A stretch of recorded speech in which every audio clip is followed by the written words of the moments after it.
Tragedy in Abuja. Arise TV news anchor Somtochukwu Maduagwu killed in armed robbery. On Monday, September 29, 2025, news broke that Somtochukwu Crystal Sami Maduagwu, a 29-year-old news anchor, reporter, and producer with Arise Television, was fatally attacked in an armed robbery at her residence in the Katamp district of Abuja. Who was Somtochukwu Maduagwu? Maduagwu was born on December 26, 1995. She was known not only as a broadcast journalist, but also as a trained lawyer, her legal background enriching her reporting and commentary. Within Arise News, she had earned respect for her professionalism, eloquence, and commitment to telling stories with depth. The incident, according to statements released by Arise Television and reported by multiple media outlets. The robbery occurred in the early hours of the day at her residence in Katamp, Abuja. Police investigations are ongoing. Arise management expressed shock and called for the quick apprehension and prosecution of those responsible. In its statement, Arise described Sami as a vibrant voice whose impact would endure beyond her passing. As of the latest reports, no definitive public information has confirmed arrests tied to the robbery. Reactions and broader implications. The violent death of a rising media professional has provoked an outpouring of grief, condemnation, and calls for improved security. Among the reactions, Omoyele Sowore, human rights activist and publisher, directly blamed systemic security lapses in Abuja for Maduagwu's death, arguing that delays or deficiencies in police response might have prevented it.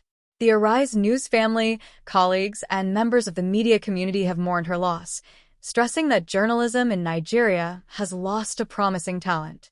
The case has intensified scrutiny on safety and security in Nigeria's capital, especially in residential districts. Many see this tragic event as symptomatic of larger security challenges. Context: insecurity in Abuja.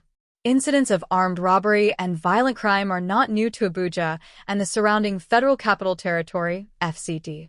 Prior to this tragedy, in September 2025, authorities announced the dismantling of a notorious armed robbery syndicate operating in Abuja and its environs. In May 2025, police had intercepted another gang allegedly involved in robbery and vehicle theft, recovering firearms and making arrests. Yet, despite such efforts, the ability of criminals to breach private residences and commit lethal violence highlights persistent gaps in operational coverage, intelligence, emergency response, and preventive policing. Legacy and questions ahead. Somtochukwu Maduagwu's death is a loss not only to her immediate community, but to Nigeria's broader media and youth sectors. Her life speaks to the blend of professional disciplines, law, and journalism that can enrich public discourse. The potential and promise of younger voices in media, particularly women, in shaping narratives and holding power to account. Key questions now demand answers. Who carried out the attack? Has any suspect been apprehended, and will justice be delivered swiftly? What security lapses contributed to this tragedy? Was there prior intelligence, gaps in patrol, or delayed emergency response? What systemic changes will follow? Beyond reactions, will this tragedy catalyze reforms in policing strategy, residential security, and protection for media practitioners?